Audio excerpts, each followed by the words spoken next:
Hi, this is Dale Calvert. If you're thinking about starting a Shopify store in 2023, what I'm going to share with you can save you a lot of hassle, uh, help you make more money, and not make some of the common mistakes that I see people making. Just going to share with you just a couple of ideas. And again, before you start a Shopify store in 2023, I think these things are worth being aware of and understanding. And again, a lot has really changed without question in this whole Shopify world, in this Shopify market over the last um, couple of years. The first thing I want to just maybe share with you that you could think about um, is income producing websites that are affiliate sites. This is one that we bought. We paid, I think, $10,000 for this. At the time, it was making about $1,000 a month when we purchased it, and it's all through Amazon affiliates, Amazon sales. It's called Dancerholic, and just give you an example here.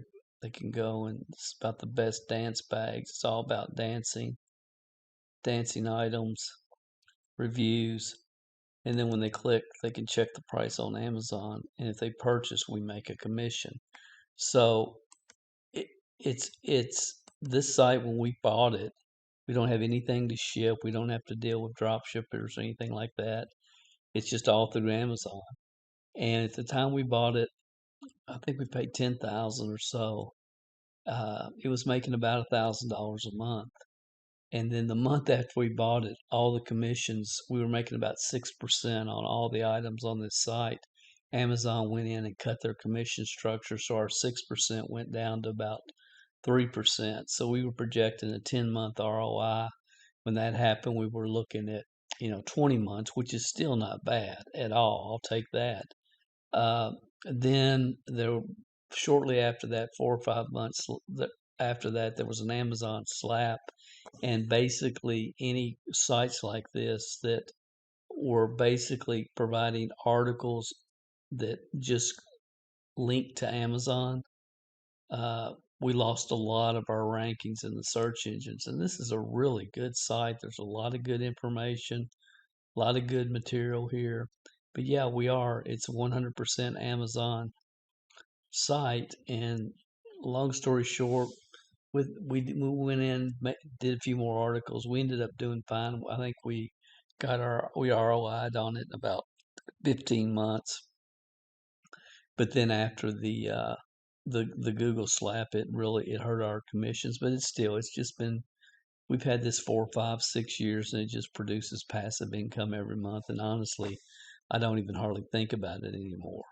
So that's an option to Shopify stores. Now we do have several other Shopify stores. I'll share a couple of them with you. And I love Shopify as a platform. It's excellent. If you're going to run an e-commerce store online, I don't think there's anything that can come close to this. This is actually a store that we bought. A husband and wife team in Portland owned it, and they started it because she didn't want to have to take a job, and then she decided that she didn't really like running an e-commerce store, and she wanted to take a job. And we found this and just bought it. It's been a great profit maker for us. A lot of out of the U.S. A lot of out of the U.S. Customers. We ship personally.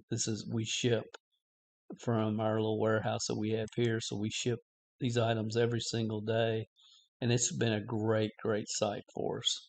Evil Eye Collective. I am going to sell this site, but it's been really good. And I'm just showing you these just to show what is available. Here's another one we also bought for the beach. 20-year-old one owner domain. Uh, one tip that I'm probably gonna share, but you can see it's just all beach items. You can go and look at beach bags. We've got beach bags, beach hats, beach umbrellas, anything for the beach. we have available through this site.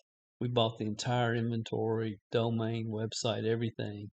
And one of the key things when you do set up a Shopify store, people don't really talk about this, but you want to set up a blog because a blog enables you to get a lot of search engine traffic to your store that you normally might not have.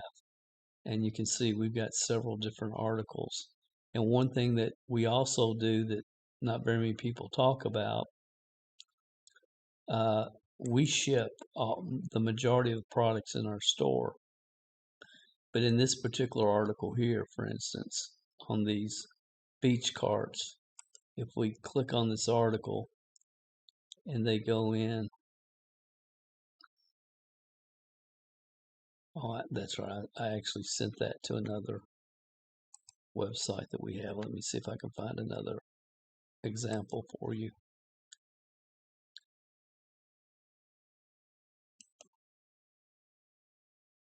But what we basically do is we do a combo with these because the majority of the products here we ship ourselves. Here'll be a good one here. But this particular article here is just on the top, beach toys.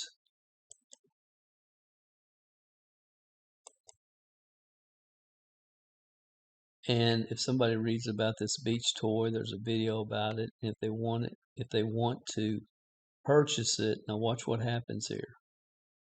We go here and it takes them right to Amazon to buy it. So we make Amazon commission. So we're doing a combo.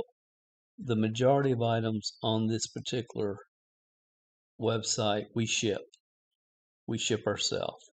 Most all these items.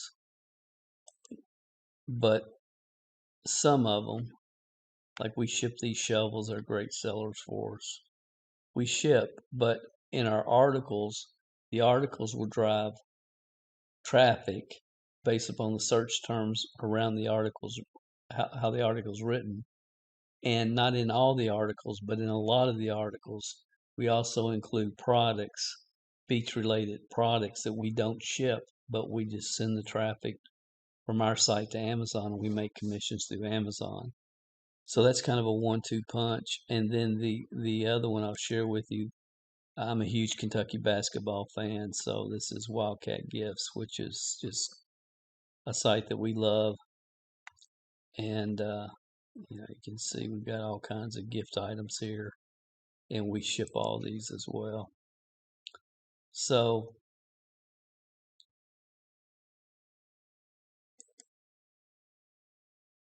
it's just been this has been a fabulous store for us as well. So those are our three main stores. We're probably going to sell For the Beach, and we'll probably sell Evil Eye Collective this year because we're just focusing in other areas.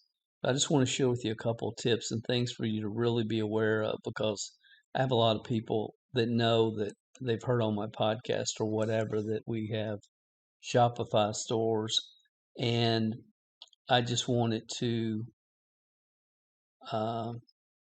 just give you a couple of tips that I think will really help you. And the first thing I would tell you, and this is a big tip, instead of starting a Shopify store from scratch, consider buying an established store. You can go on websites like Flippa. I'll put the link wherever this video shows up in the description. But you can go to like Flippa, and there's other places where you can go and buy online stores, online Shopify stores. And a lot of these will have email lists of customers. Maybe they already have the social media accounts set up. I mean, with our For the Beach store, we've got a social media account for that, and our Evil Eye Collective as well. And it just puts you ahead of the game, because more than likely you're out of the Google sandbox for your website rankings, because if you start a brand new Shopify store, it can take 6 months, 8 months, a year, even longer before that store will even show up in Google, because they put you in the sandbox they call it initially, just to make sure that you're legit. So I would really today, uh, we have 4 or 5 Shopify stores, and then we have about 40 to 50 uh, affiliate type sites like Dancerholic that I showed you. So we want to get rid of the majority of our stores because the shipping, it takes time, and we go to Vegas a couple times a year for buying trips for our store, so we go to the Atlanta market here and we enjoy that. But just from a lifestyle standpoint, uh, if I had a choice now, I would recommend that people just go with an affiliate type store, but consider buying one. And there's a lot of markets out there where you can find these stores if you know what you're looking for. Like I mentioned, we bought several. We bought Evil Eye Collective and For the Beach. And here's what I would tell you: make sure if you're going to start a store, start a themed store, around the beach, around Evil Eye jewelry, in a niche, or a one product store even. But when these stores that have multiple different products and all different niches, it looks like a flea market, and it's not a good look. I mean, think about it. If you're going to purchase at a store, do you want something that is in a niche that they know what they're doing, or do you just want it to go to a site where it looks like they just pulled a bunch of products from everywhere they could and threw them on the website, hoping you click buy and they can make a profit? So the third thing I would say, this is real important too. Not a lot of people talk about this, but we have stores on eBay, Etsy, Amazon for our beach items, for our whatever niche that we have the website in, because we use eBay, Etsy, and Amazon as customer acquisition channels.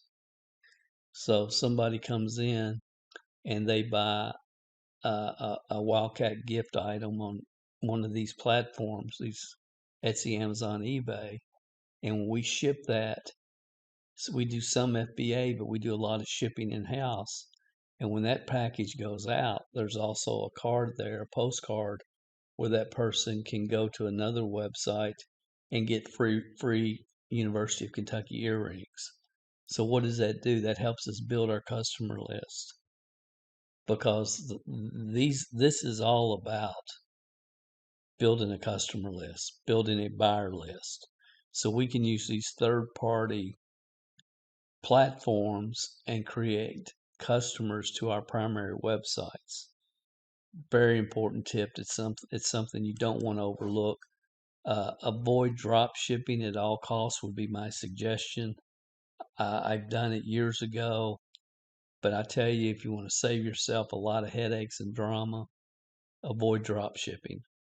I have friends that got in a lot of trouble, basically had to shut their business down once we had, the shipping problems and supply chain issues here, around COVID. And it's just something that I don't want to have, that type of drama. And bottom line is, you're going to make a lot more money if start a site with 12 different products, and you don't have to buy, hundreds. You don't have to have a lot of inventory sitting around. Buy a dozen. Yes, you're going to pay more, but when a product is moving and it's hot, then you can up the quantity that you have in house. And it's not as difficult as people make it out to be. So I would avoid drop shipping at all costs. And then lastly, buy a course before you start your store. And I'm not recommending a course. I don't have anything to sell you, but I would buy a course before you start your store. Find a mentor. Find somebody that this is their primary business. They're focused on it. There's several good podcasts out there just on Shopify stores, and learn from other people that are making it happen, and they're doing it correctly. Shopify is a phenomenal platform. if you're going to run any type of e-commerce store, this is the software to use. And there's so much you can do with it. For us, it's never been a primary focus. It's just a passive income stream. Again, I like to buy businesses, build them up, and then turn around and sell them. So it's never been a primary source of income for us or something that we've ever really focused on. But if it's going to be your primary business, then you got to really get yourself educated. We don't use Shopify at the level that we could from upsells and a lot of other things. And again, it's just because we have so many irons in the fire. But anyway, I hope I've shared some ideas that have helped you. If I have, I don't know if I brought up this site or not. If I have, subscribe to our channel. We've got all types I mean, I've been in the entrepreneurial space all my life, and we've got a lot of different side gigs and passive income streams that we generate, and a lot of content here. If what I've shared with you has made sense, uh, then we hope you'll subscribe. And I hope, by all means, that something I've shared with you will give you some insights before you start your Shopify store in 2023. So again, my name's Dale Calvert. Have a great day, night, wherever you are in the world, whenever you're listening to this, and we'll see you on the next video.